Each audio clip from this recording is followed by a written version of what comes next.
जी की बिल्कुल ही नई दुनिया में आपका स्वागत है। दोस्तों, आज हम आपके लिए लेकर आए हैं ऐसे एडवांस मशीनें जिनके काम को देखकर आपके होश उड़ जाएंगे। इसीलिए दोस्तों, हमारी वीडियो को एक छोटा सा लाइक कर दो, क्योंकि ये वीडियो हमने बड़ी मेहनत से बनाई है। और इसी तरह का और वीडियो देखने के लिए चैनल को सब्सक्राइब करके बाजू वाली घंटी ऑन कर लो। तो चलिए शुरू करते हैं। Tree cutting machine. ये मशीन पेड़ों को बिजली की रफ्तार से काटती है और ये पेड़ों को बिल्कुल नीचे से पकड़ती है और चंद सेकंड्स में अलग निकाल देती है। इसी के साथ साथ ये मशीन पेड़ों की ब्रांचेस को अलग करके इनको फिक्स लंबाई में काटती चली जाती है। Bamboo splitter. इस मशीन का इस्तेमाल बांस की लकड़ी को चीरने के लिए किया जाता है। ये मशीन बांस की एक लकड़ी को 10 पतले पतले हिस्सों में चीर देती है। ये एक सिंपल सी मशीन है जिसमें बांस को चीरने के लिए आगे की तरफ एक कटर लगाया गया है और पीछे की तरफ लकड़ी को पुश करने के लिए एक मशीन लगाई गई है जो कि लगातार आगे पीछे घूमती रहती है। इस कटर और मशीन के बीच में बांस की लकड़ी को एक एक करके रखा जाता है, जिसे मशीन काफी आसानी से चीर देती है। इस तरीके से तैयार बांस की पतली पतली लकड़ी का इस्तेमाल बांस के कई तरीके के प्रोडक्ट बनाने में किया जाता है। Berry harvester. ये मशीन बहुत ही बारीक बेरीज को उनकी झाड़ियों से बड़ी आसानी से तोड़ती है। इस मशीन के आगे कंघे जैसा सांचा लगा होता है। जैसे जैसे इस मशीन को बेरीज की झाड़ियों पर चलाया जाता है तो एक कंघे जैसा सांचा बेरीज और झाड़ियों को बगैर नुकसान पहुंचाए बड़ी आसानी से बेरीज को मशीन में जमा कर लेता है। अब आप अंदाजा लगा सकते हैं कि इस काम को अगर हाथों से किया जाए तो कितने कर्मचारी और कितना समय लगेगा ना। Forage harvester. ये चारा काटने वाली बहुत ही बड़ी मशीन है।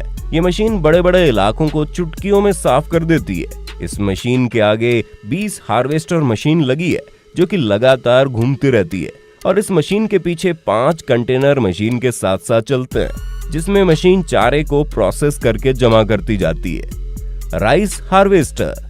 ये बहुत ही एडवांस मशीन है क्योंकि इसने हमारे किसान भाइयों का काम बहुत ही आसान कर दिया है। ये मशीन खेत में खड़ी चावल की फसल को बड़ी तेजी से काटती चली जाती है और इन फसलों को काटते काटते ये मशीन चावल को अंदर जमा करके भूसा पीछे फेंकती जाती है। और जब मशीन का टैंकर चावलों से भर जाता है तो ये मशीन सारे चावल साइड में जाकर निकाल देती है।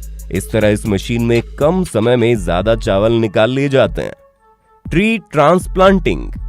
इस मशीन की मदद से बड़े से बड़े पेड़ों को एक जगह से उठाकर दूसरी जगह लगाया जा सकता है, जिसके लिए इस मशीन के आर्म्स जमीन में जाते हैं और पेड़ों की जड़ों को बगैर नुकसान पहुंचाए पेड़ों को उनकी जड़ों के साथ ही उठा लेते हैं और फिर इसी कंडीशन में पेड़ों को दूसरी जगह ले जाया जाता है और इसी शेप का गड्ढा करके उसमें डाल दिया जाता है। हॉटएक TW।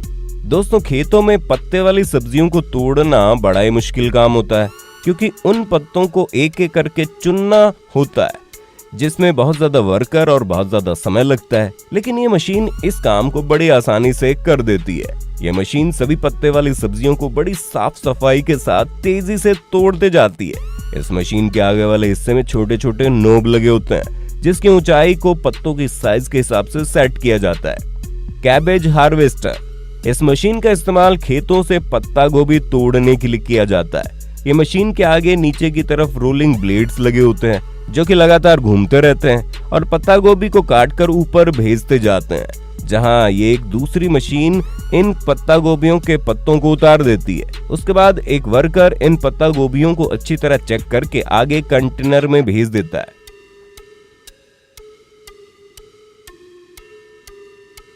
बनाना श्रेडर। दोस्तों, क्या आपको पता है केले का पेड़ एक ऐसा पेड़ होता है जो कि एक बार फल देने के बाद किसी भी काम का नहीं रहता, दोबारा खेती करने के लिए इन्हें काटना ही पड़ता है। अब खेतों में इतने सारे पेड़ों को एक एक करके काटने में क्या हाल होगा, इसका अंदाजा आप आसानी से लगा सकते हो। इसलिए इस काम के लिए इस मशीन का इस्तेमाल किया जाता है जो कि केले के पेड़ों को बिल्कुल बारीक भूसा बनाकर जमीन पर फैलाते जाती है और इस भूसे को अगली फसल के लिए खाद के तौर पर इस्तेमाल किया जाता है।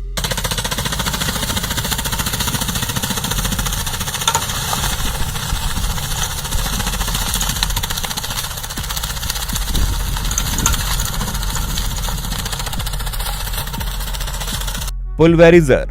ये मशीन का काम देखकर हर कोई हैरान हो जाता है।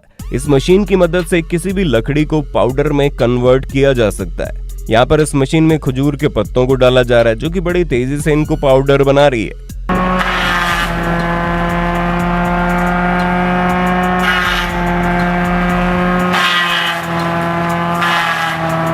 प्लास्टिक होल बर्नर, बिल्कुल सिंपल दिखने वाला ये टूल किसानों के लिए बहुत ज्यादा फायदेमंद है। इस टूल का इस्तेमाल इंडोर खेती के लिए किया जाता है। दरअसल इंडोर खेती में पौधा लगाने के लिए प्लास्टिक की तिरपाल में होल करना पड़ता है। इस काम के लिए इस टूल का इस्तेमाल किया जाता है। आप खुद अंदाजा लगा सकते हो कि इस टूल के बगैर इस काम को करना कितना मुश्किल होगा। इस टूल में आगे की साइड एक बर्नर लगा होता है और पीछे की साइड एक छोटा सिलेंडर लगा होता है। सवाना, इस मशीन का इस्तेमाल बेकार जमीन से पेड़ों की जड़ें निकालने के लिए किया जाता है। 2 सर्कुलर बड़े बड़े ब्लेड को लगाकर इस मशीन को बनाया गया है। मिट्टी के नीचे दबे पुराने से पुराने पेड़ों को ये मशीन बहुत ही आसानी से निकालती है और जमीन को खेती करने के काबिल बना देती है। इस मशीन के एक मॉडल में 5 ब्लेड्स लगाए गए हैं, जो कि मिट्टी को साइड में करने का काम करते हैं। ड्रैगर, ये क्रांतिकारी मशीन का इस्तेमाल खेतों के किनारे बनी नालियों को साफ करने के लिए किया जाता है। ये मशीन कीचड़ और मिट्टी को साफ करने के साथ साथ नालियों पर उगने वाली अनवांटेड घास को भी काटती जाती है। नाली के कीचड़ को इस तरह से खेतों में फेंकने से वहां की जमीन खेती के लिए बेहतर बनती है। फ्लेम बीडिंग, इस मशीन का इस्तेमाल नई फसल उगाने से पहले किया जाता है, क्योंकि फसल काटने के बाद खेतों में अनवांटेड चीजें और कई तरीके के छोटे मोटे पौधे रह जाते हैं। उन्हें पूरी तरह से खत्म करना बहुत जरूरी होता है, ताकि नई फसल को बिल्कुल फ्रेश सरफेस मिले और नई फसल के साथ कोई भी अनवांटेड पौधे और झाड़ियां न उगे, और इस काम को ये मशीन बखूबी अंजाम देती है। सोमारेफ, ये मशीन का इस्तेमाल पेड़ों के नीचे गिरे हुए फलों को जमा करने के लिए किया जाता है। इस मशीन के नीचे हॉरिजॉन्टल घूमने वाले ब्लेड्स लगाए गए हैं, जो कि फलों को बगैर नुकसान पहुंचाए फलों को मशीन की तरफ धकेल देते हैं। उसके बाद मशीन में लगा एलिवेटर इन फलों को खींचकर ऊपर के कंटेनर में डाल देता है। रोपा माउस, बड़े बड़े खेतों में काफी बड़े पैमाने पर फसलें उगाई जाती है। इसके बाद उनकी लोडिंग करने में काफी समय लगता है, और बड़ी बड़ी सब्जी मंडियों में तो लोडिंग और अनलोडिंग रोज की बात है। इसी काम को आसान बनाने के लिए इस शानदार मशीन का इस्तेमाल किया जाता है। इस मशीन में 18 क्लीनिंग रोलर लगे हुए हैं, जो कि फसलों पर लगी मिट्टी और घास को अच्छी तरह साफ करते हैं। ये मशीन फसलों को बगैर नुकसान पहुंचाए चुटकियों में फसलों को कंटेनर में लोड कर देती है। कैविली, खेतों में पड़ी अनवांटेड लकड़ियां या झाड़ियों को निकालने के लिए इस मशीन का इस्तेमाल किया जाता है। ये मशीन अपने पावरफुल ब्लेड से लकड़ियों को काटकर अपने अंदर रोल कर देती है। लकड़ियों और झाड़ियों को अंदर लेने के बाद ये मशीन उनका बंडल बनाकर बाहर निकालती है। शुगर केन हार्वेस्टर, इस मशीन का इस्तेमाल खेतों से गन्ने को निकालने के लिए किया जाता है। ये मशीन गन्ने की फसलों से घास को काटकर जमीन पर फेंकती है और साफ गन्ने को मशीन में ले लेती है। उसके बाद ये मशीन गन्ने को छोटे छोटे टुकड़ों में तब्दील करके मशीन के साथ चलने वाले कंटेनर में डाल देती है। बेल्स सुपर स्प्लिटर, दोस्तों ये तो आपको पता ही होगा, पेड़ों के बड़े बड़े टुकड़ों को तोड़ने में कितनी ज्यादा मेहनत और समय लगता है, लेकिन इसी काम को ये मशीन हंसते हंसते कर देती है। मतलब कि कुल्हाड़ी उठाना तो दूर की बात है, इसके चलते आपको उठने की भी जरूरत नहीं है, बस बैठे बैठे रिमोट से कंट्रोल करो। पहले तो इस मशीन में लकड़ी के बड़े बड़े टुकड़ों को रखा जाता है। उसके बाद ये मशीन अपने हाइड्रोलिक प्रेस से एक बड़े टुकड़े को 4 छोटे छोटे टुकड़ों में काट देती है। आयरिस 2500, ये मशीन ऊपर की मिट्टी को नीचे और नीचे की मिट्टी को ऊपर करने का काम करती है। इस मशीन को किसी भी तरह की जमीन पर चलाकर जमीन को क्लीन किया जा सकता है, जिससे जमीन को इस्तेमाल के काबिल बनाया जा सकता है। दोस्तों